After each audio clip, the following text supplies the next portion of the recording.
السلام علیکم۔ Dominic راب foreign secretary برطانیہ کے آج اسلام آباد پہنچ رہے ہیں، اور یہ بڑی امپورٹنٹ میٹنگز ہوں گی پاکستان اور برطانیہ کے ساتھ۔ اور کیونکہ برطانیہ کا ایک امپورٹنٹ رول ہے انٹرنیشنل لیول پہ، چاہے وہ نیٹو میں ہو، یونائٹڈ نیشن سیکورٹی کونسل میں ہو، یورپین یونین کے اندر، چاہے ہم وہاں سے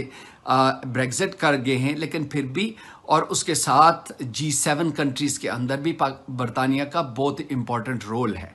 میں سمجھتا ہوں کہ پاکستان کو، جس طرح پہلے بھی پاکستان نے ہمیشہ دنیا کی سپورٹ کی ہے، مشکل وقت میں برطانیہ نیٹو کی سپورٹ کی ہے، اس دفعہ بھی جب سپورٹ کریں گے تو آپ اپنے لیے بھی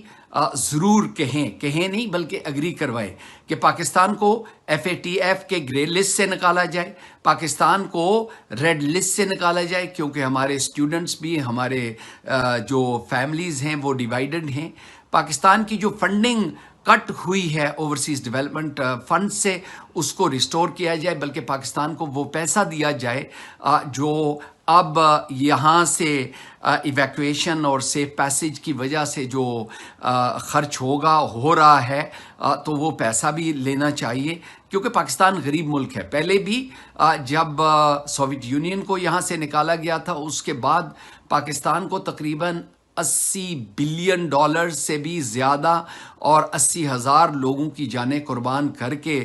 ویسٹ کی سپورٹ کی گئی تھی۔ اس دفعہ میں سمجھتا ہوں کہ بڑا ضروری ہے کہ پاکستان کشمیر کا فائنل ریزولوشن کے لیے برطانیہ G7 اور یونائٹڈ نیشن سیکورٹی کونسل کو بھی کہے کہ we are here to help, لیکن آپ بھی ہماری مدد کریں۔ یہ آؤٹ اسٹینڈنگ ایشوز جو آپ نے آئیڈینٹیفائی کیے ہیں، جو UN ریزولوشن لاسٹ منٹ آپ نے پاس کروایا ہے کہ سیف پیسیج جو ہے وہ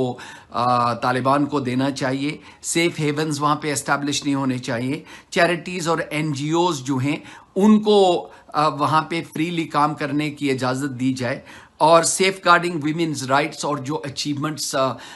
پچھلے 20 سالوں میں آپ نے کی ہیں، اس کو سیف گارڈ کس طرح کرنا چاہیے، پاکستان اس میں مدد کر سکتا ہے۔ لیکن پاکستان کے لیے بھی آپ پاکستان کی مدد کریں کہ کشمیر ریزالو ہو، FATF سے پاکستان جو ہے وہ